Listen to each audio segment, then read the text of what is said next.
Okay, अब हम start करने लगे हैं हिपैटोबिलियरी सर्जरी। ठीक है, सबसे पहले आते हैं gall bladder pathologies. Gall bladder pathologies को देखने के लिए इन्वेस्टिगेशन ऑफ चॉइस क्या होती है हमारी? अल्ट्रासाउंड। ठीक है, सबसे पहले अगर तो हमें ये देखो गॉल ब्लैडर के अल्ट्रासाउंड में मास दिख रहा है with posterior acoustic shadowing. Posterior acoustic shadowing किस किस केस में हो सकता है? अगर तो कोई स्टोन हो या एयर हो या फिर कोई और क्या होता है, स्टोन, एयर और बोन, इन तीनों में पोस्टीरियर अकाउस्टिक शैडोइंग दिखती है। ठीक है, तो अब इसमें क्या दिख रहा है हमें? Gall stone. इसकी investigation of choice obviously ultrasound है। इसमें पोस्टीरियर अकाउस्टिक शैडोइंग दिखेगी। मोर देन 3 सेंटीमीटर में हम सर्जरी करेंगे। ठीक है, नंबर याद रखना है, मोर देन 3 सेंटीमीटर। नेक्स्ट क्या है कि अगर नेक ऑफ गॉल ब्लैडर में जैसे मान लो वो पड़ा हो स्टोन, ठीक है, ये नेक पे पड़ा है स्टोन, और उसके बाद उस जो गॉल ब्लैडर की वॉल की थिकनिंग हो रही है मोर देन 3 mm। ठीक है, तो ये क्या होता है? एक्यूट कोलिसिस्टाइटिस में फीवर होगा, राइट अपर क्वाड्रेंट पेन होगा, मर्फी साइन पॉजिटिव होगा। वो क्या होता है? 9th कोस्टल कार्टिलेज पे जब हम प्रेस करेंगे तो फिर patient winces in pain. Investigation of choice again ultrasound. इसमें एक और एक इन्वेस्टिगेशन कर सकते हैं टेक्नीशियम 99 हीडा स्कैन, जो कि मोस्ट एक्यूरेट होता है। इसमें क्या होता है? Non visualisation of gall bladder. ठीक है, पर हम इतना करते नहीं है इसको, इस चीज़ के लिए अल्ट्रासाउंड में ही पता लग जाता है, बहुत है इतना। गॉल स्टोन में एक मर्सिडीज बेंज साइन भी होता है। ठीक है, अगर हम एक्सरे सीटी पे देखेंगे ना तो क्या दिखेगा कि ऐसे स्टोन्स हैं और बीच में एयर ट्रैप्ड है, तो वो जो एयर है वो मर्सिडीज बेंज जैसा अपीयरेंस देगी। नेक्स्ट है गॉल ब्लैडर पॉलिप। ठीक है, इसमें पोस्टीरियर अकाउस्टिक शैडोइंग नहीं होती, तो कोई सिस्ट पॉलिप इन चीज़ों में शैडोइंग नहीं होती। गॉल ब्लैडर पॉलिप पे मोर देन 1 सेंटीमीटर तो हम सर्जरी करेंगे, प्रोफाइलैक्टिक कोलिसिस्टेक्टमी करेंगे मतलब। ठीक है, एज क्योंकि ये पॉलिप जो है मोर देन 1 सेंटीमीटर के बाद गॉल ब्लैडर कैंसर कर सकता है। सेम अगर हम सेम चीज़ प्रोफाइलैक्टिक कोलिसिस्टेक्टमी एक तो इसमें कर रहे थे more than 3 centimetre of stone में, more than 1 centimetre of polyp में, और अगर पोर्सिलिन गॉल ब्लैडर है जो कि मतलब कैल्सिफिकेशन है। ठीक है, उसके बाद ये दिख रहा है, ये क्या है? Comet telling. ये क्या होता है? इसमें क्या होता है? एडिनोमायोमेटोसिस, कोलेस्ट्रोलोसिस। ठीक है, एंड गॉल ब्लैडर जो है वो स्ट्रॉबेरी गॉल ब्लैडर की तरह दिखता है।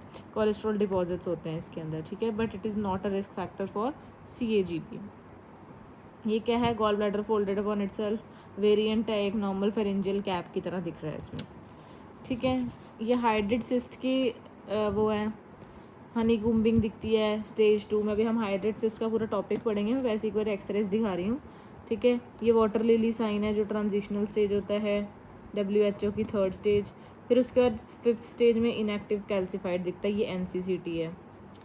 ठीक है, ये मोस्ट कॉमन इन लिवर होता है मोर देन लंग्स। ठीक है, लंग वाले जो हाइड्रेट होते हैं वो कभी कैल्सिफाई नहीं करते। एक आइनोकोकस ग्रैनुलोसस से होते हैं एंडोसिस्ट, एक्टोसिस्ट और बाहर पेरिसिस्ट। जो पेरिसिस्ट है वो कनेक्टिव टिश्यू ऑफ लिवर से ही आता है।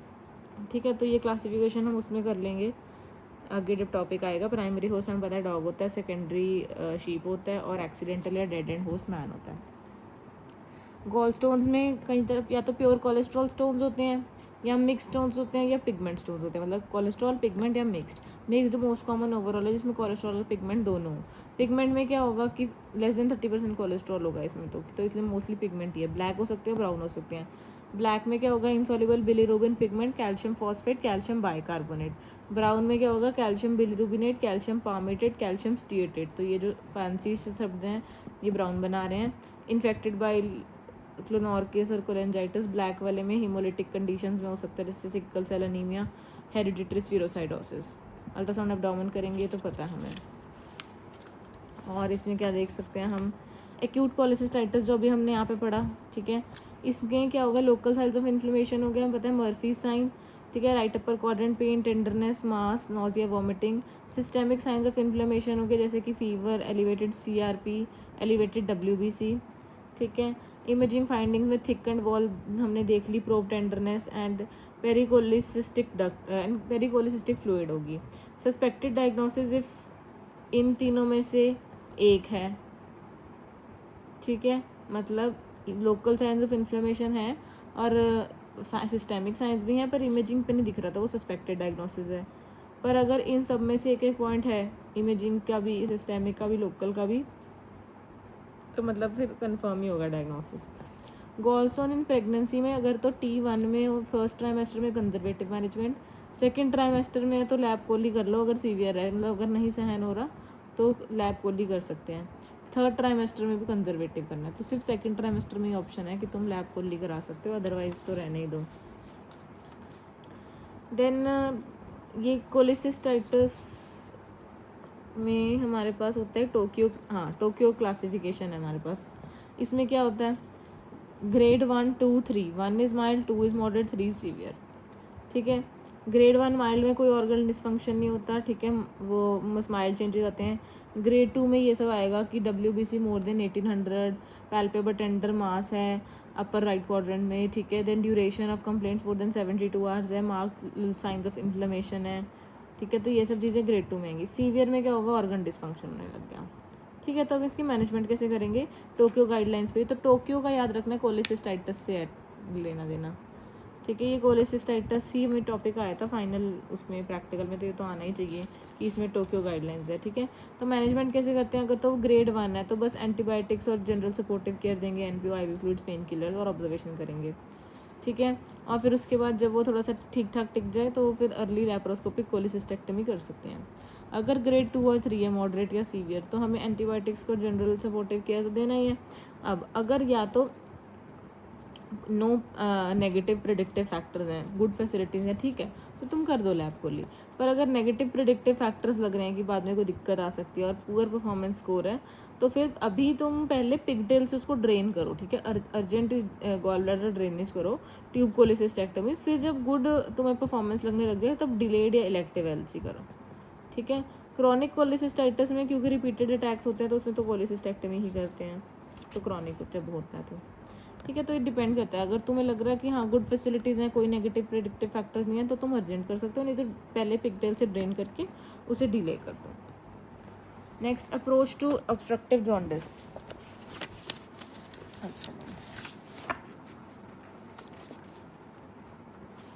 ये आगे तो नहीं है ना, बस इतना ही है। हाँ, अप्रोच टू ऑब्स्ट्रक्टिव जॉन्डिस में क्या होता है कि एक तो ये जो पोर्टल वेन होती है, ठीक है, पहले तो इसमें याद रखो, पहले हम अल्ट्रासाउंड करते हैं, ठीक है, फिर उसके बाद हम MRCP करते हैं, फिर हम ERCP करते हैं। पहले वाले में क्या दिख रहा है हमें, पोर्टल वेन और CBD। वैसे यूजुअली CBD छोटी सी होती है एज़ कम्पेयर टू, मतलब पतली सी होती है as compare to portal vein, पर इसमें CBD भी वो है, डायलेटेड है।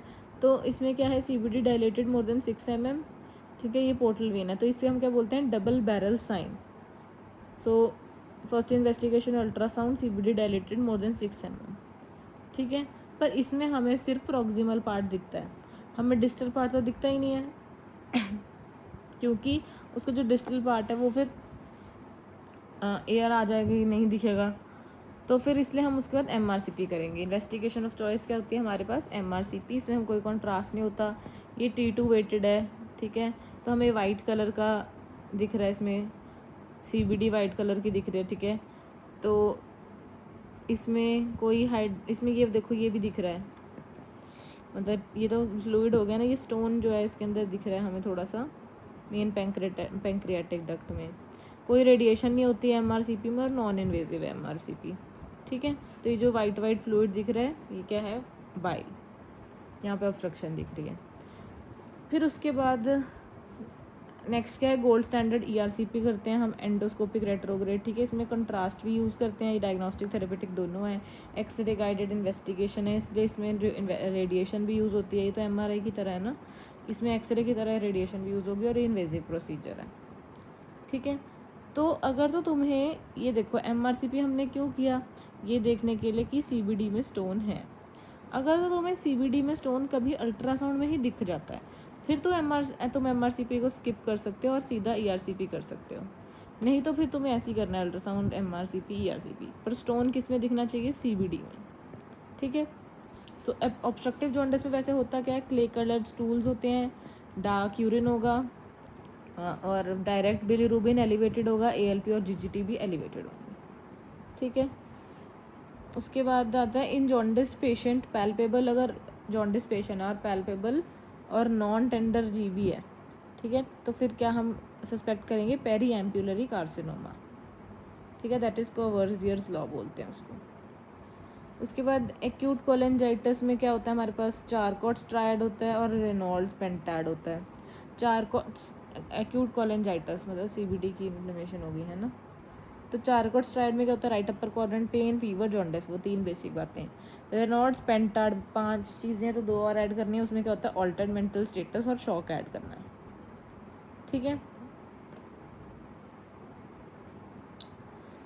ये था double barrel sign. Peri ampullary carcinoma में मैंने लिखा है कि डबल डक्ट साइन होता है, डायलेटेड सीबीडी और एमपीडी, मेन पैंक्रेटिक डक्ट, ठीक है। उसके बाद ये तो प्राइमरी स्क्लेरोजिंग कोलिंजाइटिस बीडेड अपीयरेंस होता है, इसमें इन्फ्लेमेटरी बाउल डिजीज में अल्सरेटिव मोर देन क्रॉन्स, ठीक है। प्री मेलिग्नेंट होता है, कोलेंजियोकार्सिनोमा कर सकता है, ये वैसे हमने उसमें करा हुआ है जीआईटी में, इंटीग्रेटेड में, ठीक है। उसके बाद ये क्रॉनिक कैल्सिफिक पैंक्रेटाइटिस है, कैल्सिफिकेशन हो रखी है, इन्वेस्टिगेशन ऑफ चॉइस इसकी ईआरसीपी होती है, जिसमें हमें चेन ऑफ लेग अपीयरेंस दिखती है, ठीक है। चलो इसमें इतना ही था। अब और गॉल ब्लैडर में क्या क्या चीज़ें हो सकती हैं कि एयर इन बिलियरी ट्री, जैसे अब देखो, जैसे सबसे पहले इमेजिन करो कि गॉल ब्लैडर में स्टोन था, ठीक है।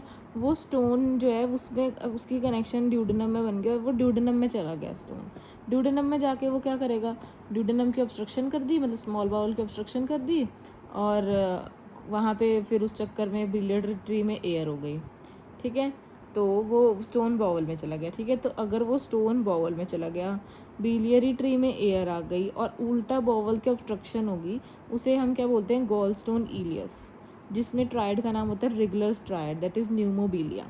इसमें एक तो न्यूमोबिलिया होगा, मतलब एयर इन बिलियरी ट्रैक्ट, एक होगा स्टोन इन स्मॉल बाउल, क्योंकि स्टोन तो वहाँ से डिसलॉज होकर चला गया और वो जाके स्मॉल बाउल में उसकी ऑब्स्ट्रक्शन ही करा रहा है, ठीक है। ये क्यों होता है, due to a fistula between the bowel and the gall bladder, ठीक है। ये अगर तो गैस्ट्रिक आउटलेट ऑब्स्ट्रक्शन कराएगा तो उसे हम बोवरेट सिंड्रोम बोलेंगे, ठीक है। तो यही अगर गैस्ट्रिक आउटलेट की ऑब्स्ट्रक्शन करा देगा तो उसे हम बोवरेट सिंड्रोम बोलेंगे। इसके बाद क्या है हमारे पास, मिरीजी सिंड्रोम। मिरीजी सिंड्रोम क्या होता है, gall bladder compressing gall bladder है और वो क्या कम कर रहा है, सीबीडी को कंप्रेस कर रहा है, जिससे ऑब्स्ट्रक्टिव जॉन्डिस हो रहा है, ठीक है। सो इसमें गॉल स्टोन होगा, फिर उससे वो गॉल ब्लैडर और गॉल स्टोन जो है बेसिकली वो सीबीडी को कंप्रेस कर देंगे और ऑब्स्ट्रक्टिव जॉन्डिस हो जाएगा। ये है मिरीजी सिंड्रोम। इसमें क्लासिफिकेशन का नाम क्या है, सेंडेस क्लासिफिकेशन, और गॉल स्टोन एसोसिएटेड जॉन्डिस हो जाएगा इसमें, ठीक है। इसमें भी अलग अलग स्टेजेस दिखाई हुई हैं इन्होंने कि 1/3 हो रहा है, मोर देन 1/3 हो रहा है, बट इतना डीप जाने की ज़रूरत नहीं है इसमें। ये क्या है, porcelain gall bladder pre malignant, जो मैंने कि उसमें बताया था अभी पिछले टॉपिक्स में, जो कंडीशन जिसमें हमें प्रोफाइलेक्टिक कोलिसिस्टेक्टमी करनी होती है, ठीक है। तो सीए गॉल ब्लैडर का एक और रिस्क फैक्टर क्या होता है, सैल्मोनेला टाइफी। अब इसमें क्या हो रहा है हमारे पास, डबल डक्ट साइन, ठीक है। 2 डक्ट्स दिख रही है, डबल डक्ट साइन, ये किस में होगा, पेरी एम्पुलरी कैंसर में, that is waxing and waning jaundice, ठीक है। तो डबल डक्ट साइन किस में दिखता है, पेरी एम्पुलर कैंसर में। ये क्या है, सीबीडी स्टोन, ये देखो गॉल ब्लैडर में स्टोन और 2 स्टोन जाके इधर चले गए, जैसे सीबीडी स्टोन। अब यहाँ पे हमें 2 ट्रायंगल्स करने हैं। पहले से इमेजिन करो ये लीवर है, उसके बाद गॉल ब्लैडर लगा है, ये गॉल ब्लैडर की सिस्टिक डक्ट है, ठीक है। ये क्या है, ये कॉमन हेपेटिक डक्ट है, ठीक है। ये राइट और लेफ्ट जो भी आ गए, ठीक है। तो बीच में अगर इसका एक ट्रायंगल बनाएं, उसे क्या बोलते हैं, हिपैटोसिस्टिक ट्रायंगल, ठीक है। जिसमें क्या आएगा, इन्फीरियर मार्जिन ऑफ लिवर, जिसकी मार्जिन बता रही हूँ मैं, ठीक है। Inferior margin of liver, common hepatic duct और सिस्टिक डक्ट, तो ये पूरा क्या हो गया, हिपैटोसिस्टिक ट्रायंगल।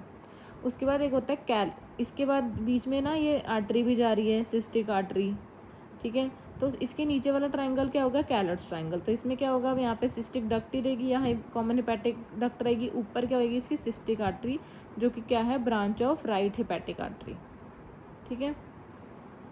अब अगर तो ये राइट हेपेटिक आर्टरी टॉर्चुअस हो, ठीक है, और ये यहाँ से ऐसे टॉर्चुअस होते होते ऊपर जाए, तो फिर इसकी इंजरी हो सकती है। तो हम इस टॉर्चुअस वाली को क्या बोलेंगे, मोइनीहैम्स हम, ठीक है, मोइनीहैम्स हम। ये प्रोफाइलेक्टिक कोलिसिस्टेक्टमी की इन 3 कंडीशंस में करने मैंने बता दिया। उसके बाद हाँ, सीए देखो, अभी हमने एक याद रखने बात, smoking is not a risk factor for CA gall bladder, ठीक है। स्मोकिंग यूजुअली सबका ही रिस्क फैक्टर है, पर वो गॉल ब्लैडर के कार्सिनोमा का रिस्क फैक्टर नहीं है, ठीक है। हम इसमें देखेंगे अब कि अगर तो सीए गॉल ब्लैडर है कि क्या वो मसल इन्फिल्ट्रेटिंग है या नहीं। अगर तो मसल में नहीं जा रहा, सिर्फ लैमिना प्रोप्रिया तक जा रहा है, विद लैमिना प्रोप्रिया में जाना मतलब मसल नहीं होता ना, तो अगर तो वो लैमिना प्रोप्रिया तक की जा रहा है और मसल इनफिल्ट्रेटिंग नहीं है, मतलब वो स्टेज 1A पे है, तो हम क्या करेंगे, कोलिसिस्टेक्टमी एंड रीअश्योर। ठीक है, तो बस कोलिसिस्टेक्टमी कर देंगे और रीअश्योर कर देंगे। पर अगर वो मसल इनफिल्ट्रेटिंग है, मतलब स्टेज 1B और हायर है, तो फिर हम क्या करेंगे, एक्सटेंडेड कोलिसिस्टेक्टमी, मतलब हम रिमूव करेंगे लिम्फ नोड्स को भी, एक तो ऑब्वियसली क्योंकि कार्सिनोमा है, लिम्फ नोड्स को भी रिमूव करेंगे, और सेगमेंट 4B और 5 ऑफ लीवर को भी निकाल देंगे, क्योंकि इसके उसमें भी जाने के चांसेस होते हैं। तो हम पहले ही एक्सटेंडेड मतलब 4B और 5 को भी निकाल लेंगे। उसके बाद आता है म्यूकोसील। म्यूकोसील क्या होता है, aseptic dilatation of gall bladder with mucus due to impaired stone at the impacted due to impacted stone at the neck of gall bladder, Hartmann's pouch. अगर ये इन्फेक्टेड हो जाए तो एम्पाइमा हो सकता है, मैनेजमेंट कोलिसिस्टेक्टमी है। तो मतलब अगर तो नेक में स्टोन फंस गया तो गॉल ब्लैडर के अंदर म्यूकस इकट्ठा हो जाएगा और म्यूकोसील बन जाएगा बस वो। इसमें हम गॉल ब्लैडर में वैसे तो अल्ट्रासाउंड कर रहे थे, पर यहाँ हम क्या देख रहे हैं, CECT। मतलब गॉल ब्लैडर में वैसे तो हमने अल्ट्रासाउंड ही करना है, पर अगर कार्सिनोमा है, गॉल ब्लैडर का कार्सिनोमा हो गया, या पोर्सिलेन मतलब कैल्सिफाइड गॉल ब्लैडर हो गया, मतलब कुछ भी प्री मेलिग्नेंट है, तो उसमें हम CECT करते हैं। एम्फाइजीमेटस कोलिसिस्टाइटिस क्या होता है, air in the gall bladder fossa. ये कौन करेगा, ग्राम नेगेटिव पॉलीमाइक्रोबियल इन्फेक्शन से होगा, डायबिटीज मेलाइटिस वगैरह कोमॉर्बिडिटीज भी साथ में हो सकती है, तो इसमें एमरजेंट सर्जरी करनी है। Then this is be safe approach and R4U line. ये R4U लाइन होती है, ठीक है, जिसमें क्या होता है हमारे पास रूवियर सल्कस, ठीक है, R से रूवियर सल्कस, 4 से क्या होता है सेगमेंट 4B ऑफ लिवर, और U से क्या होता है अम्बलाइकल फिशर। ठीक है, तो रूवियर सल्कस, 4B और अम्बलाइकल फिशर जो 3 चीज़ें एक लाइन बनाती हैं, हमें अब सर्जरी करते वक्त इस लाइन के ऊपर रहना होता है, तो हम सेफ हैं। ठीक है, बी सेफ में और क्या क्या आता है, bile duct, segment 4, sulcus Rouviere, A से क्या है हिपैटिक आर्टरी, एफ से है अम्बलाइकल फिशर, वही वाली चीज़ें हैं बेसिकली, और ई से क्या है एंटेरिक सल्कस। ठीक है, तो ये सेफ रहने के लिए लैंडमार्क्स हैं सर्जरी के टाइम पे। आगे हमारे पास कोलिडोकल सिस्ट।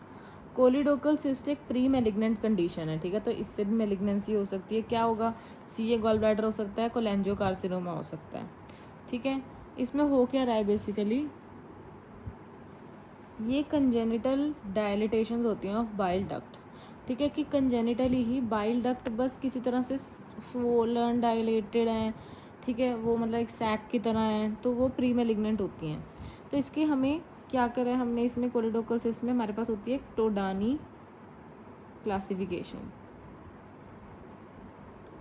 ठीक है, तो टोडानी वर्ड इसमें याद रखना है, टोडानी जिसको हम मॉडिफाइड अलोंसो लेज भी बोल रहे हैं, बट इट्स ओके, टोडानी याद रखो बस। ठीक है, इसमें हमारे पास क्या होता है टाइप 1, 2, 3, 4A, 4B और लास्ट को 4C या 5 कुछ भी बोल लो।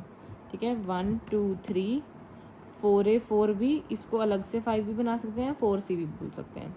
ठीक है, टाइप 1 क्या होती है, मोस्ट कॉमन टाइप, इसमें क्या होता है कि CBD डायलेटेड होगा और ये फ्यूजीफॉर्म अपीयरेंस होती है इसकी।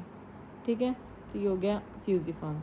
टाइप 2 में क्या होता है, ये टाइप 2 मतलब 2 मतलब डाइवर्टिकुलम। ठीक है, थोड़ा सा एक डाइवर्टिकुलम बना रहे होते हैं। तो इसमें हम क्या करेंगे, अगर तो टाइप 1 है फ्यूजीफॉर्म, तो इसमें हम करते हैं वो रोल एंड वाई हिपैटोजेजुनोस्टमी। ठीक है, तो टाइप 1 में हम क्या करते हैं, रोल एंड वाई हिपैटोजेजुनोस्टमी। हिपैटो, देखो इसको बीच में से निकाल के जेजुनम को इससे जोड़ देंगे, हिपैटोजेजुनोस्टमी, रोल एंड वाई। ठीक है, अगर तो डाइवर्टिकुलम है तो कुछ नहीं, डाइवर्टिकुलम को रिसेक्ट करो और फिर इसको रिपेयर कर दो। फिर अगर टाइप 3 है, टाइप 3 में क्या होता है, कोलिडोकोसील। ठीक है, तो कोलिडोकोसील होता है, तो इसमें हम क्या करेंगे, ERCP प्लस स्फिंक्टरोटमी। ठीक है, यहाँ पे होगा क्योंकि ये कोलिडोकोसील इसके पीछे है ना, हाँ, तो ERCP प्लस स्फिंक्टरोटमी हो गया type 1 fusiform, type 2 diverticulum, type 3 कोलिडोकोसील जिसमें ERCP प्लस स्फिंक्टरोटमी कर रहे हैं। टाइप 4A में क्या होगा, अब हमारे पास एक्स्ट्रा हिपैटिक और इंट्रा हिपैटिक दोनों ही वो है, हिपैटिक बिलियरी ट्री की डायरेक्शन है। अब ऐसे नहीं सोचना कि हाँ मतलब लास्ट वाली स्टेज ऐसी होगी जिसमें दोनों होंगे, नहीं, टाइप 3 ही है, इंट्रा प्लस एक्स्ट्रा। ठीक है, टाइप 3 बोल रही हूँ, टाइप 4A ही है, intra plus extra. Type 4B क्या है, सिर्फ एक्स्ट्रा हेपेटिक डायलिटेशंस हो रही हैं जिसमें, ठीक है। टाइप 5 क्या है, कैरोलीज डिजीज़, जिसमें सिर्फ इंट्रा हेपेटिक डायलिटेशंस हो रही हैं, ठीक है।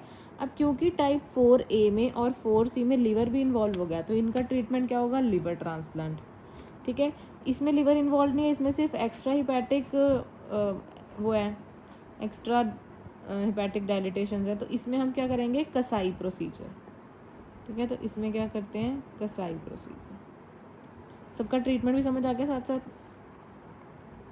कोलिडोकल cyst occurs due to anomalous pancreatico-biliary junction, ठीक है।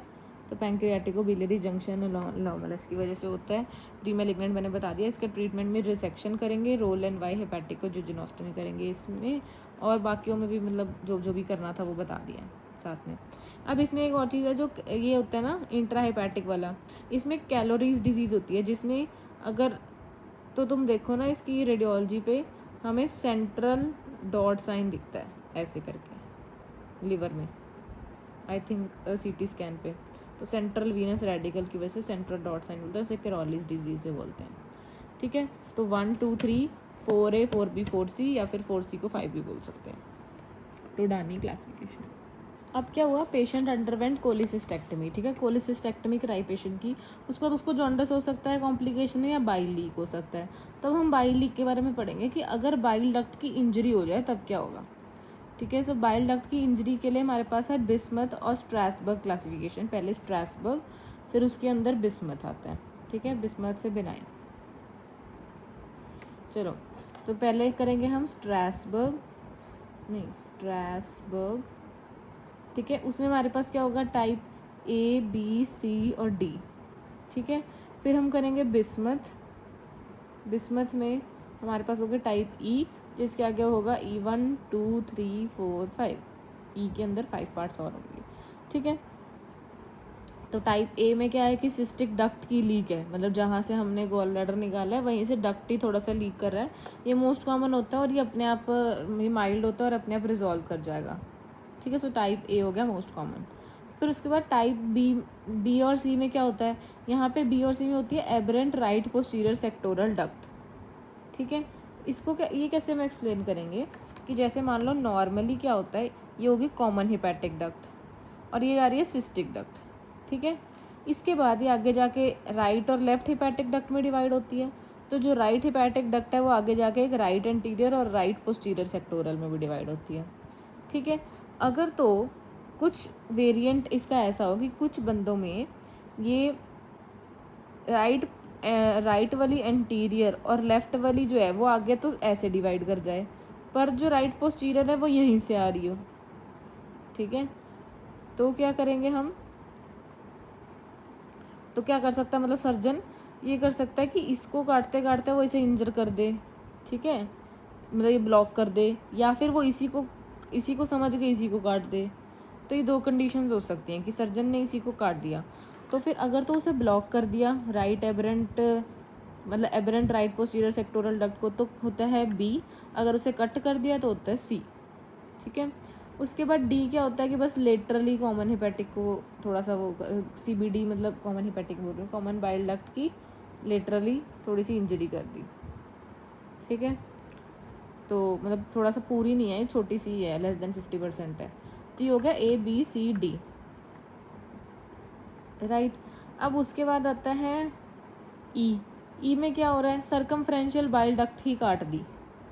उसमें भी अब कई टाइप्स हैं। अगर लेस देन 2 सेंटीमीटर पे काटी तो मतलब स्टम्प इसका लेस देन नहीं, मतलब बेसिकली ऐसे समझो कि इसका मोर देन 2 सेंटीमीटर का स्टम्प है, ठीक है। 2 सेंटीमीटर का स्टम्प है अगर, तो वो E1 है। अगर less than more than 2 centimetre का स्टम्प है, लेस देन 2 सेंटीमीटर का स्टम्प है, तो वो E2 है, ठीक है। अब ये जब काट रहे हैं ना तो अब स्ट्रक्चर्स ही बनेंगे यहाँ पे। तो बेसिकली ये E वाले सब में क्या हो रहा है का सर्कमफ्रेंशियल बाइल डक्ट कट रहा है, तो बिनाइन बाइल डक्ट के स्ट्रक्चर्स बन रहे हैं। तब B से बिस्मथ, B से बिनाइन बाइल डक्ट स्ट्रक्चर्स, ठीक है। E2 में लेस देन 2 सेंटीमीटर का स्टम्प बचा है। E3 में क्या करा कि ये पूरा हाइलम से काट दिया, hilar structure with biliary Confluence preserve, तो लेकिन कॉन्फ्लुएंस अभी भी प्रिजर्व्ड है, लेकिन E4 में कॉन्फ्लुएंस भी चला गया, ठीक है। So biliary confluence is also involve. E5 में क्या होता है, टाइप E5 में कि स्ट्रक्चर टू अच्छा एबरेंट राइट हेपेटिक डक्ट और कॉमन हेपेटिक डक्ट, ठीक है, मिक्स्ड सा है बस, ठीक है। लास्ट वाला टाइप ऐसे याद कर लो। अब उसके बाद ये होगी सारी क्लासिफिकेशन ABCD, फिर E1 2 3 4 5। पोस्ट ऑप लीक, अब देखो कोलिसिस्टेक्टमी करी, जॉन्डिस है और बाइल आउटपुट इंक्रीज है। हमने देखना है अगर तो लेस देन 48 आवर्स या लेस देन 48 आवर्स में होने लग गया या फिर more than 500 ml per day हो रहा है, तो अगर तो ये है ऐसे है कि भाई 2 ही दिन में दिक्कत आ गई और 500 ml पर डे भी इसका हो रहा है बाइल आउटपुट, मतलब सॉरी वो भी लीक हो रहा है, तो फिर एक्सप्लोरेटरी लेप्रोटमी करनी पड़ेगी और रिपेयर करना पड़ेगा। नहीं तो फिर हम अल्ट्रासाउंड करेंगे। अगर हमें अल्ट्रासाउंड पे बिलियोमा दिखता है तो हम पिगटेल कैथेटर से उसको पहले ड्रेन करेंगे, फिर हम इन्वेस्टिगेशन ऑफ चॉइस MRCP करेंगे, गोल्ड स्टैंडर्ड ERCP है और मोस्ट सेंसिटिव हीड है। ERCP में ये है कि भाई मेजर लीक है तो उसको साथ में ठीक भी कर देते हैं, ठीक है। सो पोस्ट ऑफ लीक और jaundice, ultrasound, biloma, pigtail catheter, drainage, ERCP और हीडा, इसमें इतना ही था। एक और चीज़ है बिस्मथ, अच्छा सच ये भी कर लेते हैं। स्टीवर्ट वे, ये क्या है, लैप्रोस्कोपिक CBD इंजरी के लिए है स्टीवर्ट वे।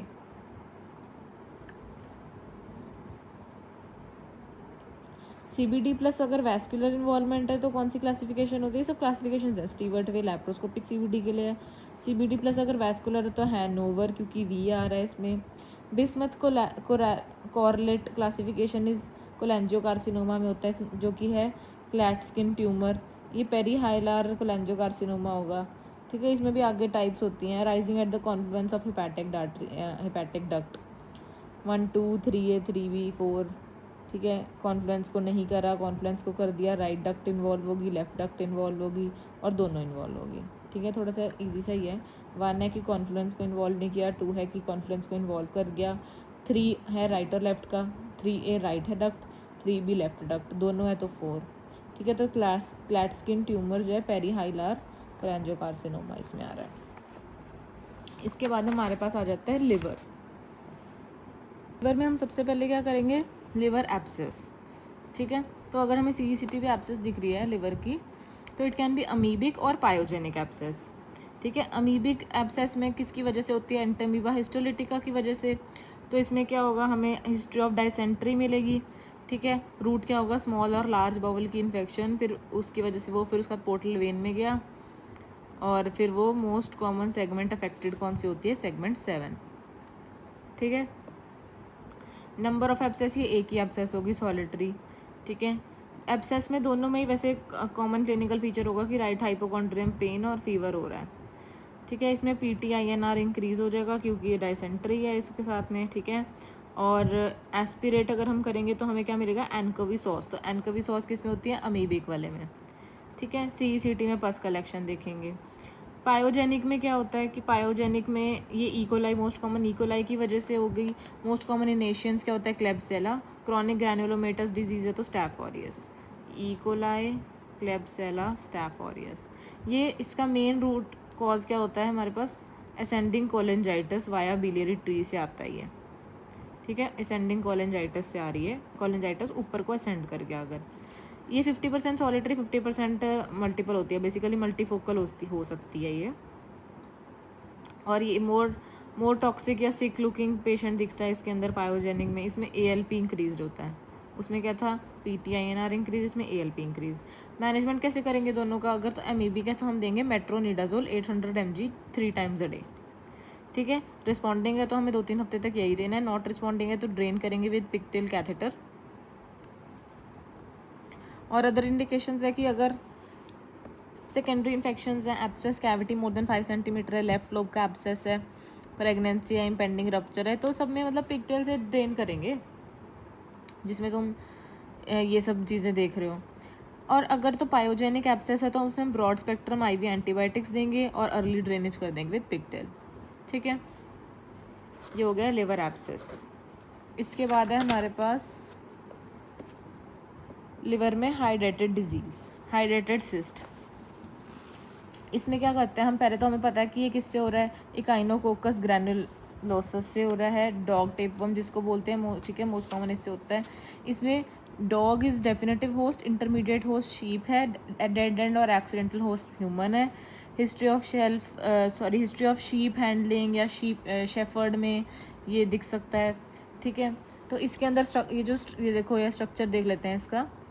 क्या होता है हमारे पास, एंडोसिस्ट, एक्टोसिस्ट, पेरिसिस्ट। पेरिसिस्ट होस्ट डिराइव्ड है। अब एक्टोसिस्ट के बाद एंडोसिस्ट है ना। एंडोसिस्ट के अंदर हमारे पास होता है क्या, ब्रूड कैप्सूल और स्कोलेक्स, और अंदर हाइड्रेटेड फ्लूइड होएगा, और नीचे जो ये टूट टूट के गिर रहे हैं हाइड्रेटेड सैंड बना रहे हैं, ठीक है। इकाइनोकोकस मल्टीलोक्यूलरिस जो है वो क्या करता है, इट मिमिक्स मैलिग्नेंसी। साइट इसमें लिवर मोर देन लंग, ठीक है। अब इसमें एक्चुअल में करना क्या होता है, हमने दो क्लासिफिकेशन करनी है, WHO क्लासिफिकेशन और घारबी क्लासिफिकेशन। हम WHO क्लासिफिकेशन करेंगे, घारबी को भी छोड़ो। WHO में क्या है, CE1, CE2, CE3, CE4, CE5, ठीक है। CE1 और 2 एक्टिव डिजीज़ होती हैं, CE3 ट्रांजिशनल स्टेज है, 4 और 5 जो है वो डेड सिस्ट है। तो CE1 में क्या है, वही एंडोसिस्ट और एक्टोसिस्ट है। CE2 में क्या है, इनके बच्चे हो गए और वो अंदर हनी कुम्बिंग होगी, गोल गोल गोल गोल। CE3 में क्या है, ये ट्रांजिशनल स्टेज है, इसमें क्या होता है कि अब वो वाटर लिली साइन दिखता है अंदर ऐसे ऐसे। CE4 में क्या है, हाइड्रेटेड सैंड होगी, हीलिंग हो रही है तो ये सैंड की तरह दिखेगी, ठीक है। CE5 में कैल्सिफिकेशन हो जाएगी तो कैल्सिफाइड सिस्ट होता है, ये इनएक्टिव होता है, ठीक है। अब हमने क्या करना है इसमें ट्रीटमेंट, नहीं सच पहले घारबी ने क्या किया, घारबी ने गड़बड़ कर दी, उसने 2 और 3 को इंटरचेंज कर दिया।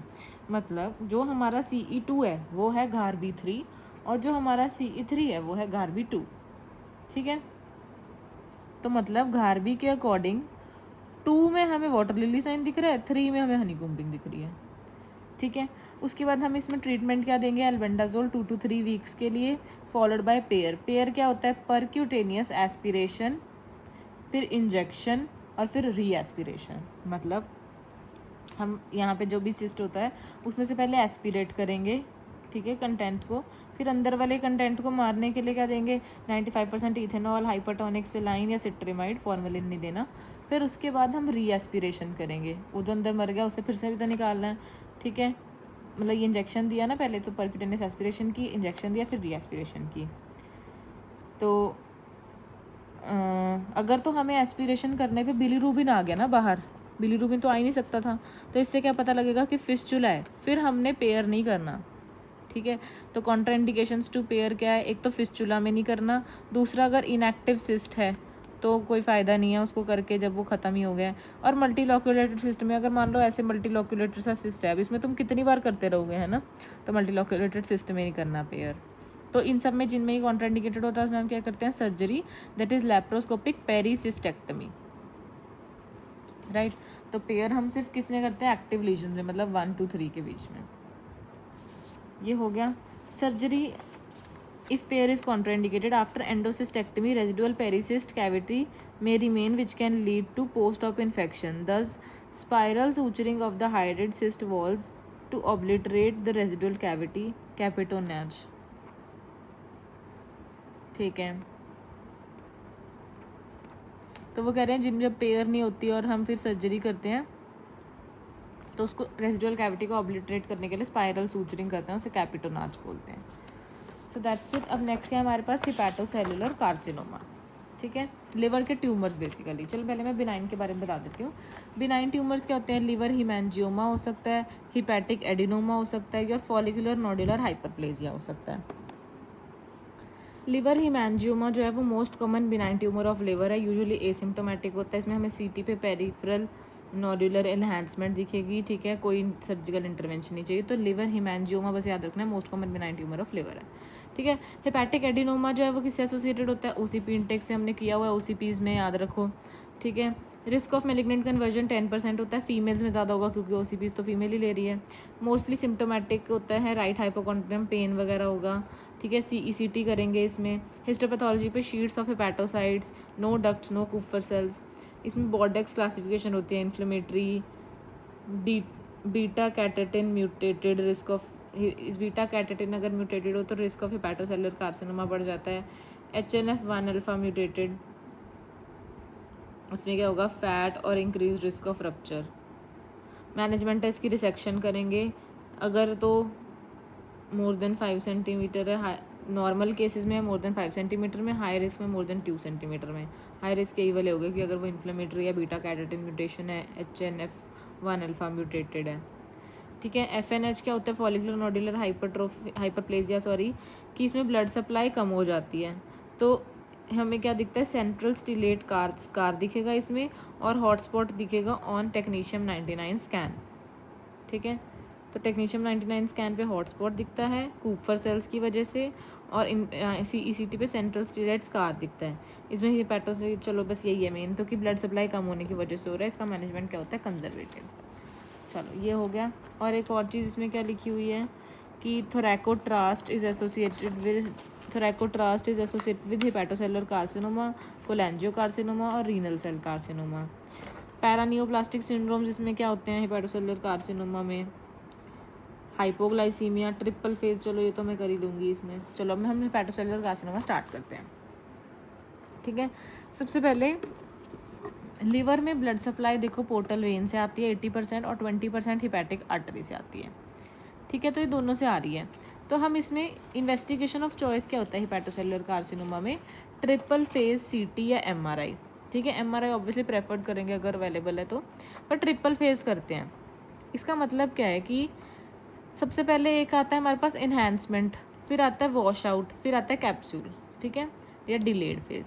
इन्हांसमेंट में क्या कर रहे हैं हम, ये आर्टीरियल फेज है जिसमें ये जैसे इन्फीरियर वीना कावा है। ठीक है। तो इसमें ये हिपैटिक आर्टरी दिख रही है एक। ठीक है। तो हिपैटिक आर्टरी डार्क है और एक ट्यूमर जो भी जहाँ पे भी हमारा होगा वहाँ डार्क है। तो मतलब ये ट्यूमर को सप्लाई कहाँ से मिल रहा है, उस हिपैटिक आर्टरी की वजह से। तो इसमें क्या होगा कि ये इन्हांस हो गया, तो आर्टीरियल फेज इन्हांसमेंट। सेकंड क्या है कि अब ये बाकी सब के कंपैरिजन में लाइट हो गया, ये वीनस फेज है जिसमें वॉश आउट दिखेगा। और थर्ड में हमें कुछ नहीं, ये कैप्सूल की तरह दिख रहा है। ठीक है। ये डिलेड फेज है कैप्सूल का। तो हमें मेन बात क्या रखनी है कि इसमें ट्रिपल फेज CT MRI हम करते हैं। न्यूरो मार्कर इसके क्या होते हैं हिपैटोसेलुलर के, AFP। तो AFP तो इसका मोस्ट इंपॉर्टेंट मार्कर हो गया। उसके बाद PIVK, PIVKA-2, GPC-3, जिप्सी। ठीक है। और OPN, पिवका, जिप्सी, OPN, ये सब हिपैटोसेलुलर कार्सिनोमा के मार्कर्स हैं। Neurotensin B is the tumour marker of fibrolamellar variant. तो हिपैटोसेलुलर का भी जो फाइब्रोलैमेलर वेरिएंट होता है, बेसिकली जो फीमेल्स में होता है, वो उसका मार्कर है न्यूरोटेंसिन B। ठीक है। अगर हमें सेंट्रल स्कार के साथ कैल्सिफिकेशन दिखे तो वो क्या होता है, फाइब्रोलैमेलर।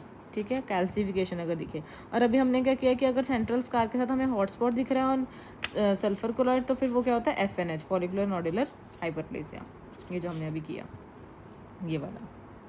ठीक है। उसके बाद हम मैनेजमेंट कर लेते हैं। ठीक है। Management of hepatocellular carcinoma, that is Barcelona clinic liver, ये होता है BCLC management, Barcelona clinic liver cancer management. ठीक है। बार्सिलोना ने बताई थी ये। इसमें हमने इतना कुछ कॉम्प्लेक्स नहीं याद रखना, हमने बस याद रखना है कि अगर तो बहुत अर्ली स्टेज है, मतलब सिंगल है और लेस देन 2 सेंटीमीटर है, तो हम बस उसकी रिसेक्शन कर देंगे। तो अगर तुम उससे रिसेक्ट कर सकते हो तो वेल एंड गुड, वही करेंगे। ठीक है। अगर हमारे पास और ज़्यादा नोड्यूल्स हैं, मतलब कम से कम 3 नोड्यूल्स हैं और कम से कम 3 ही सेंटीमीटर के हैं, 3 nodules of less than equal to 3 centimetre, अच्छा मतलब 3 से कम सेंटीमीटर के हैं, कम से कम नहीं, 3 nodules of less than equal to 3 centimetre. तो और तो हम क्या करेंगे, लिवर ट्रांसप्लांट, अगर कोई एसोसिएटेड डिजीज़ नहीं है तो लिवर ट्रांसप्लांट कर देंगे। ठीक है। लिवर ट्रांसप्लांट पर अगर कोई एसोसिएटेड डिजीज़ है जब हम लिवर ट्रांसप्लांट भी नहीं कर सकते, तो हम उसमें रेडियो फ्रिक्वेंसी या फिर PEE मतलब परक्यूटेनियस इथेनॉल इंजेक्शन देंगे, इथेनॉल दे रहे हैं बस उसको। ठीक है। और ये हो गया था अर्ली स्टेज में 3 नोड्यूल्स हैं। अगर लिवर ट्रांसप्लांट सोचो अर्ली स्टेज में है यहाँ पे, अगर ये इंटरमीडिएट स्टेज में है, मतलब कि मल्टी नोड्यूलर है अब PS0, तो फिर मल्टी नोड्यूलर है और PS 0 है तो हम उसमें TACE that is trans arterial chemo embolisation करते हैं। सोचो इतना बुरा हाल हो गया कि हम लिवर ट्रांसप्लांट नहीं कर सकते। कोई एसोसिएटेड डिजीज़ है तो हम उसमें इथेनॉल वगैरह दे रहे हैं, रेडियो फ्रिक्वेंसी दे रहे हैं। अगर मल्टी नोड्यूलर है तो हम उसमें ट्रांस आर्टीरियल कीमो एम्बोलाइजेशन कर रहे हैं। अगर एडवांस स्टेज है मतलब पोर्टल इन्वेजन भी होगी अब, ठीक है, तो हम उसमें सोराफेनिब देते हैं। और अगर टर्मिनल स्टेज है, अब कुछ नहीं हो सकता, तो बस सपोर्टिव केयर देंगे। लिवर ट्रांसप्लांट के लिए भी हमारे पास क्या होता है, एक मिलान क्राइटेरिया और एक UCSF क्राइटेरिया। मिलान क्राइटेरिया क्या है कि अगर सिंगल ट्यूमर है less than equal to 5 centimetre का, या फिर 2 to 3 है नॉट एक्सीडिंग 3। वही बता रहे हैं कि अगर सिंगल है तो कर सकते हो तुम 5 से कम, अगर 2 to 3 है पर 3 से कम ही होने चाहिए, कम में ही करेंगे। UCFC कैलिफोर्निया वाला कुछ है, ठीक है, वो कहते हैं कि अगर सिंगल लेस देन 6.5 है, अगर 2 to 3 है 4.5 के, ठीक है, विद टोटल लेस देन 8। तो बेसिकली इसने मिलान ने क्या नंबर दिए हमें, सिंगल का 5 और मल्टीपल का 3 सेंटीमीटर, और इसमें 6.5 और 4, तो ठीक है 5 और 3, उसने उसको बढ़ा के 6.5 कर दिया, उसको बढ़ा के 4.5 कर दिया। चलो नेक्स्ट है हिपैटोबिलियरी स्कोर्स, जिसमें हमारे पास आता है मेल्ड, देन मेल्ड 2.0 एंड 3.0। मेल्ड में क्या है, CBI that is creatinine, bilirubin and INR, ठीक है, CBI is creatinine, bilirubin, INR। 2.2 में रिवाइज्ड हो गया एंड सोडियम ऐड हो गया। 3.2 में female sex and albumin involve हो गया। देन ये था मेल्ड। नेक्स्ट है पेल्ड दैट इज़ बागी, याद रखना है इसमें, ठीक है, बट इसके अंदर मतलब इसमें क्रेटिन नहीं है।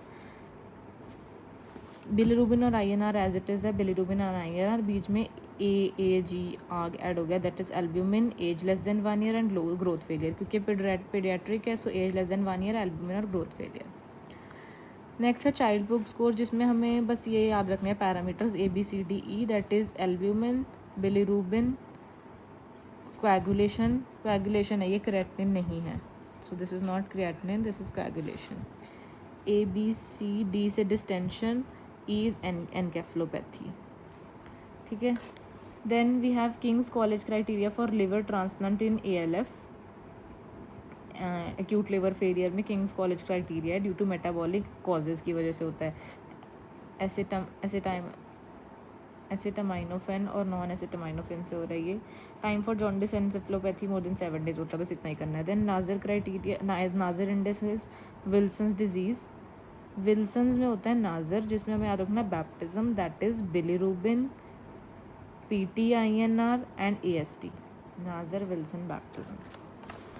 चलो नेक्स्ट है पैंक्रियाज। पैंक्रियाज में सबसे पहले क्या होता है हमारे पास, एक्यूट पैंक्रेटाइटिस। एक्यूट पैंक्रेटाइटिस का क्राइटेरिया है रिवाइज्ड एटलांटा क्राइटेरिया, जिसमें 2 पॉजिटिव होने चाहिए आउट ऑफ 3। क्लिनिकल क्राइटेरिया है जिसमें epigastric pain radiative to back होगी। लैब क्राइटेरिया जिसमें अमाइलेज लाइपेज होगा। रेडियोलॉजिकल क्राइटेरिया जिसमें अल्ट्रासाउंड होगा, हेट्रोजिनस इसमें बल्कि पैंक्रियाज दिखेगा, ठीक है। इसमें से 2 अगर 3 में से पॉजिटिव हैं तो फिर एक्यूट पैंक्रेटाइटिस होगा। इन्वेस्टिगेशन ऑफ चॉइस क्या है, CECT आफ्टर, पर हम CECT 48 to 72 आवर्स के बाद करेंगे। क्योंकि हमें नेक्रोसिस देखना है, क्योंकि नेक्रोसिस ही एक प्रोग्नोसिस बताएगा, तो हमें इसलिए वेट करेंगे 48 to 72 आवर्स के बाद CECT स्कैन करने के लिए। देन क्लासिफिकेशन आती है इसमें, एक्यूट पैंक्रेटाइटिस का CT क्राइटेरिया है, ठीक है, तो ये 2 पार्ट्स में डिवाइड होता है, इंटरस्टिशियल एडिमेटस और नेक्रोटाइजिंग। नेक्रोटाइजिंग और मतलब नॉन नेक्रोटाइजिंग हो गया इंटरस्टिशियल एडिमेटस। ये फर्दर डिवाइड होता है less than 4 weeks, more than 4 weeks. Less than 4 weeks homogeneous, जिसमें वॉल नहीं होती, तो that is acute peripancreatic fluid collection, बस इसमें वॉल नहीं है, ठीक है। अगर मोर देन 4 वीक्स में वॉल आ गई, हेट्रोजिनस वॉल, तो that is pseudocyst. So less than नहीं, more than 4 weeks non necrotising with wall is pseudocyst. Less than 4 weeks homogeneous में अगर वॉल नेक्रोटाइजिंग है तो एक्यूट नेक्रोटिक, अगर वॉल है तो walled off necrosis. Walled off necrosis में हमेशा ड्रेनेज करनी है, ऑलवेज ड्रेन, और बाकी सब में पिगटेल कैथेटर डालते हैं डिपेंडिंग अपॉन जो भी है। तो इसमें होता क्या है एक्यूट पैंक्रेटाइटिस में, most common cause is gall stones और अल्कोहल और ट्रॉमा। ड्रग इंड्यूस्ड हो सकता है, रेडियो कीमो की वजह से, हाइपर पैराथायरिडिज्म, स्कॉर्पियन बाइट, ठीक है। Pathophysiology, theory of co localisation, activation of pancreatic enzymes with in the pancreas से ऑर्डर डाइजेशन हो जाएगी, देन इन्फ्लेमेशन। क्लिनिकल फीचर्स हैं epigastric pain which radiates to back and relieved on bending forward, ये तो पता ही है। देन एक्यूट हीमोरेजिक पैंक्रेटाइटिस में कलन्स और ग्रे टर्नर साइन होता है। कलन्स में क्या हो रहा है, डिस्कलरेशन अराउंड द अम्बलाइकस, और ग्रे टर्नर में discolouration in the flanks. Lab investigation में अमाइलेज लाइपेज देख लेंगे। अमाइलेज मोर सेंसिटिव होता है और लाइपेज स्पेसिफिक होता है, तो सेंसिटिव अमाइलेज है, स्पेसिफिक लाइपेज है। एक्सरे में क्या दिख रहा है, colon cut off sign, sentinel loop sign, gasless abdomen और CECT करेंगे हम। इन्वेस्टिगेशन ऑफ चॉइस तो CECT ही है। देन स्कोरिंग ऑफ पैंक्रेटाइटिस में क्या है, सीवियर पैंक्रेटाइटिस है। सीवियर किस किस को बोलेंगे, इसमें बहुत सारे स्कोर्स होते हैं। ग्लासगो अगर मोर देन इक्वल टू 3 है, BISAP score more than equal to 3 है, और Ranson criteria more than equal to, तो सारे मोर देन इक्वल टू 3 में सीवियर बोल रहे हैं ये तो। CT सीवेरिटी इंडेक्स या Balthazar grade more than equal to 6, ये बेस्ट स्कोरिंग सिस्टम है। रैंसन्स क्राइटेरिया ये हम करते थे ऑन एडमिशन और विद इन 48 आवर्स कि WBC मोर देन 1600 होगा on admission, 16,000 sorry, age more than 55, glucose more than 200, AST more than 250, LDH more than 350। 48 hours के बाद हेमाटोक्रेट डिक्रीज़ हो गया 10% से, BUN इंक्रीज़ हो गया 5% से, क्रेटिन नहीं सॉरी कैल्शियम 8 से कम हो गया, and PO2 less than 60, base deficit more than 4 and fluid needs more than 6 हो गई। लोकल कॉम्प्लिकेशंस क्या हो सकते हैं, pseudocyst, pseudo aneurysm in the splenic artery, splenic vein thrombosis जिससे पोर्टल हाइपरटेंशन और प्लूरल एफ्यूजन। फालतू बातें खत्म हो गई। अब चलो, अब उसके बाद क्या है, annular pancreas, it is due to the failure of complete rotation of ventral pancreatic bud. Annular pancreas is formed because it is a circular tissue around the second part of the duodenum, तो उससे obstruction हो जाएगी and there will be non bilious vomiting because वो duodenum में नहीं पहुंच पाई। ठीक है, सो डबल बबल साइन दिखेगा। तो इसमें डबल बबल साइन में हमने किया था कि 3 चीज़ों में दिखता है, Ladd that is Ladd band, annular pancreas और ड्यूडेनल एट्रीजिया। ठीक है, सो इसका ट्रीटमेंट क्या है, ड्यूडेनोस्टमी, तो 2 Ds, दोनों ड्यूडेनम को एक दूसरे के साथ जोड़ दिया। ठीक है, फिर उसके बाद ये सब हो गया। नेक्स्ट इज़ जो हमने एक बाइसेप स्कोर किया था ना, वो एक बेड साइड स्कोर है पैंक्रेटाइटिस में। उसमें क्या होता है, B से BUN impaired mental status, I से impaired mental status, then SIRS अगर है एविडेंस उसका, BUN मोर देन 25 है, याद रखना ये। ठीक है, impaired mental status, Glasgow less than 15, SIRS age more than 60, pleural effusion. ठीक है, तो इसमें P से याद रखना है, प्लूरल एफ्यूजन है। देन इफ़ अगर ये दिया हो सॉसेज शेप्ड पैंक्रियाज जिसकी लॉबुलेशन लॉस्ट होगी, this is auto immune pancreatitis, IgG4 related disease है ये, जैसे कि रीडल थायरोइडाइटिस होता है। इसका ट्रीटमेंट क्या है, हम देंगे स्टेरॉइड्स। पैंक्रियाटिक सूडोसिस्ट में क्या हो रहा है, सूडोसिस्ट की क्लासिफिकेशन होती है डीगोज क्लासिफिकेशन। मोस्ट कॉमन साइट इसकी होती है लेसर सैक। इसमें हमने पिगटेल ड्रेनेज करनी है, अगर तो सिम्टोमेटिक है या मोर देन 6 सेंटीमीटर है, मोर देन 6 वीक्स है, अदरवाइज वो खुद ठीक हो जाएगा। Investigation of choice is CECT। It can be acute on chronic, और क्रॉनिक डीगो ऐसे बताती है एक्यूट ऑन क्रॉनिक है, क्रॉनिक है। ठीक है, सिस्टोडक्टल कम्युनिकेशन, चलो इतना नहीं करना हमने। पैंक्रियाटिक डिविजन क्या होता है, कि नॉर्मली 2 बड्स होते हैं पैंक्रियाज के, और दोनों की जो पैपिला हैं वो आगे जाके सेम में मिल जाती हैं। पर अगर दोनों डक्ट्स की पैपिला नहीं मिल जाए, कोई ऑब्स्ट्रक्शन है मेजर में, तो मेजर की बड़े वाले डक्ट की इधर माइनर पैपिला में चल जाती है और छोटे वाले की मेजर में। इसकी इन्वेस्टिगेशन चॉइस क्या होगी, MRCP। Most common congenital anomaly है पैंक्रियाज की, पैंक्रियाटिक डिविजन। इसमें रिकरेंट पैंक्रेटाइटिस होगा बार बार, and failure of fusion of dorsum and ventral ducts, तो देयरफॉर इनफेक्टिव ड्रेनेज से भी कोई फर्क नहीं पड़ रहा। ट्रीटमेंट इसका है ERCP प्लस स्फिंक्ट्रेक्टमी, तो ERCP देना है साथ में स्फिंक्ट्रेक्टमी के। ये हो गया। चलो इस पेज पे और कुछ तो नहीं रह गया है, नहीं। क्रॉनिक पैंक्रेटाइटिस, अब अगर बार बार एक्यूट पैंक्रेटाइटिस होता रहेगा वो क्रॉनिक बन जाएगा, जिससे कि टिगारो क्लासिफिकेशन हो जाएगी। ठीक है, टिगारो क्लासिफिकेशन एक इटियोलॉजिकल क्लासिफिकेशन है जिसमें क्या क्या हो सकता है, टॉक्सिन्स, मोस्ट कॉमन तो अल्कोहल की वजह से ही हो रहा है क्रॉनिक पैंक्रेटाइटिस। इडियोपैथिक, जेनेटिक या हेरिडिटरी, जिसमें क्या हो सकती है PRSS1 म्यूटेशन या SPINK1 म्यूटेशन, ठीक है। तो ये दोनों म्यूटेशन याद रखनी है, PRSS1 and SPINK1 mutation. Auto immune हो सकता है, रिकरेंट हो सकता है due to stones, auto immune में IgG4, recurrent due to stones and obstruction. तो ये होगी TIGARO classification of chronic pancreatitis. इसमें इन्वेस्टिगेशन ऑफ चॉइस क्या होता है, functional MRCP, that is secretin induced MRCP, secretin दे के उसको फिर MRCP करेंगे।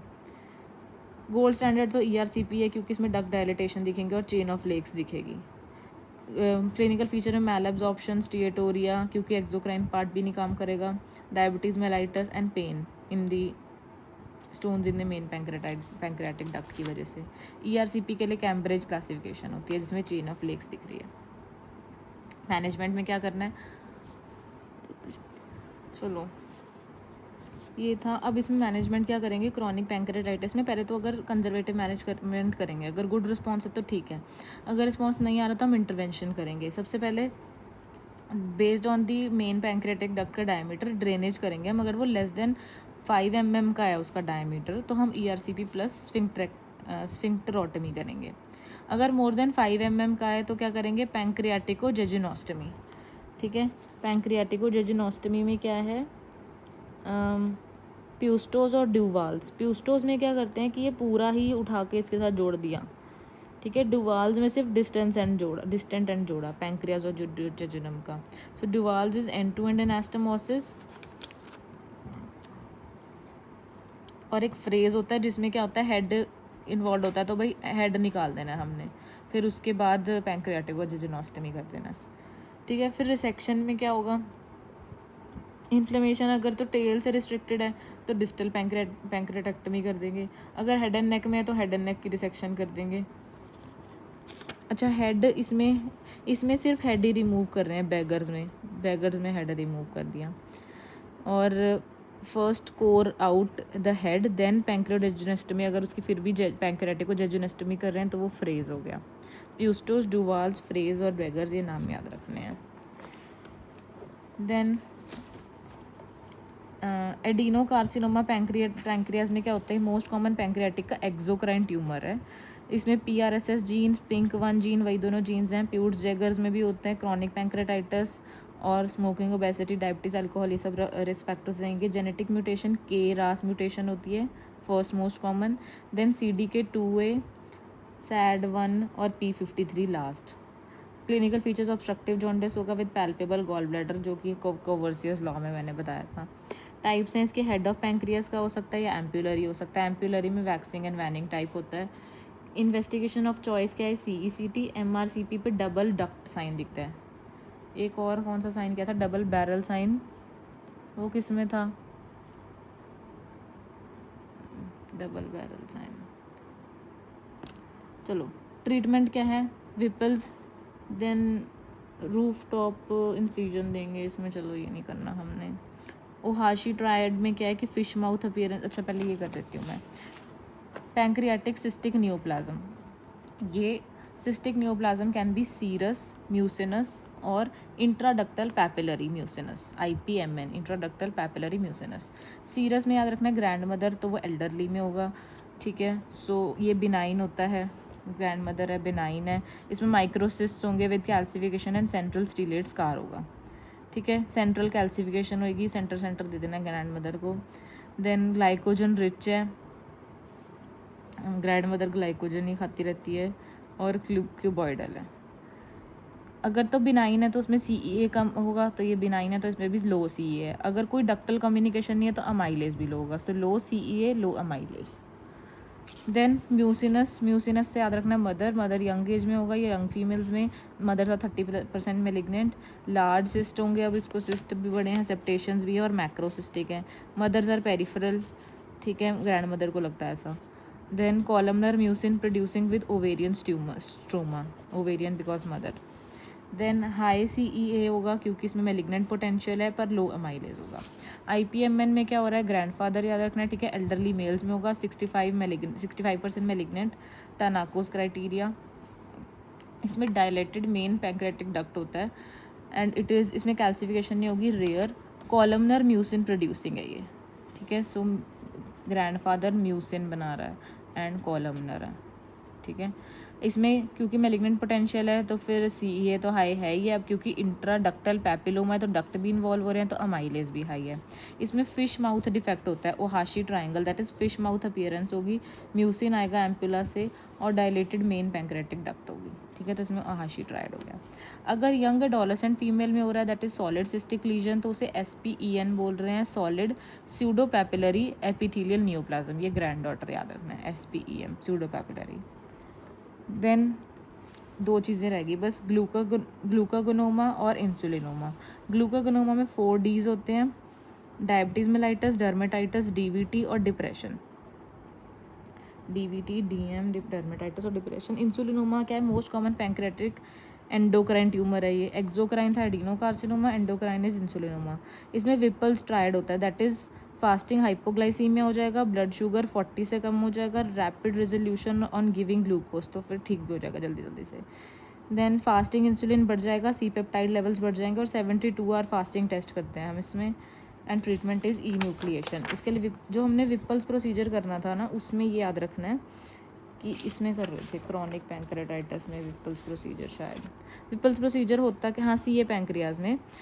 इसमें क्या होता है कि ये पूरा काट देना है, ठीक है, पैंक्रियाज का हेड भी काट दिया और common hepatic duct, gallbladder सब काट दिया, डूडेनम पूरा काट दिया। Whipple's is the PhD level procedure of all surgeries. Pancreaticojejunostomy has high risk of leaks, तो इस सब को हमने जेजुनम के साथ जोड़ना है। मॉडिफाइड विपल में क्या है कि पाइलोरस प्रिजर्व कर दिया पर सबको जेजुनम के साथ जोड़ना है, PhD याद रखना है। एक तो पैंक्रियाटिको जेजुनोस्टमी, एक हिपैटिको जेजुनोस्टमी, एक duodenojejunostomy. That's it for now.